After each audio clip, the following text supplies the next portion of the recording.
प्रधानमंत्री नरेंद्र मोदी ने अंतर्राष्ट्रीय चीता दिवस के मौके पर सभी वन्यजीव प्रेमियों और चीतों के संरक्षण में लगे कार्यकर्ताओं को शुभकामनाएं दी हैं। अपने सोशल मीडिया संदेश में उन्होंने चीते को पृथ्वी के सबसे महत्वपूर्ण वन्य जीवों में से एक बताते हुए 3 साल पहले शुरू किए गए प्रोजेक्ट चीता की उपलब्धियों का जिक्र किया।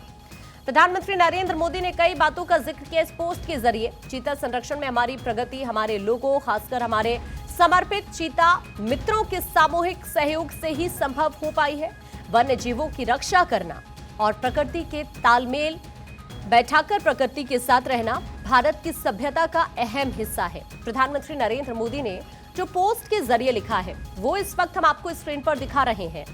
प्रधानमंत्री यहां पर लिखते हैं कि हम आज इन कोशिशों में वही भावना देखते हैं जो भारत की सभ्यता का अहम हिस्सा है, यानी प्रकृति के साथ तालमेल बैठाकर वन्य जीवों की रक्षा करना भारत की सभ्यता का हिस्सा है। और इसी का जिक्र पीएम ने पोस्ट में किया। कहा कि ये परियोजना चीतों की सुरक्षा और उनके प्राकृतिक आवास के पुनरुद्धार के लिए शुरू की गई थी और इसमें सफलता मिली है।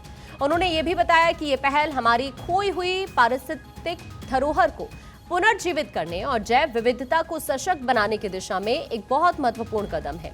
प्रधानमंत्री ने कहा कि चीता पर्यटन के बढ़ते आकर्षण को देखकर उन्हें खुशी हो रही है। उन्होंने ये भी कहा कि भारत को इतने चीतों का आवास होने पर गर्व है, जिनमें से कई भारतीय मिट्टी पर जन्मे हैं।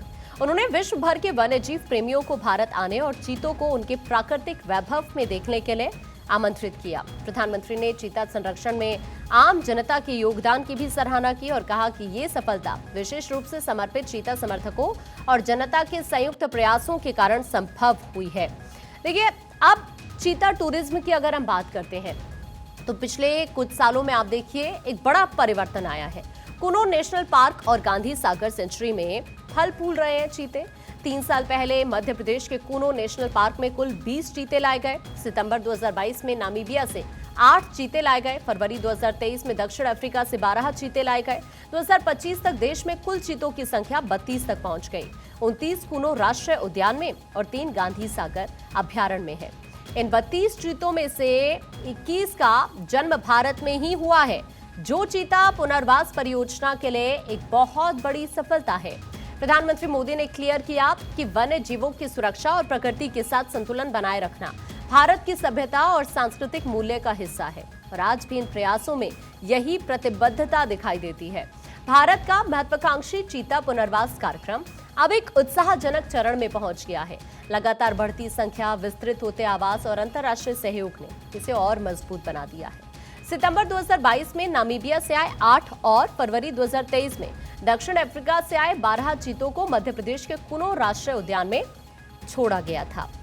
देखिए, शुरुआत में इस परियोजना पर संदेह जताया गया था, लेकिन परिणाम उम्मीदों से कहीं बेहतर रहे हैं। भारत में 32 चीते इस वक्त मौजूद हैं, उनके बारे में आपको स्क्रीन पर दिखा रहे हैं। दिसंबर 2025 तक भारत में कुल 32 चीते मौजूद, जिनमें से 21 शावक भारतीय भूमि पर जन्मे हैं। ये उपलब्धि विश्व स्तर पर सबसे सफल प्रयासों में से एक है। अब भारतीय जन्मे चीते ही जनसंख्या वृद्धि का मुख्य आधार बन रहे हैं। नवंबर 2025 में मादा चीता मुखी ने 5 शावकों को जन्म दिया। चीता दुनिया का सबसे फुर्तीला जानवर है, हर सेकंड में 4 छलांग लगाता है। चीता की रफ्तार फरारी से भी तेज है।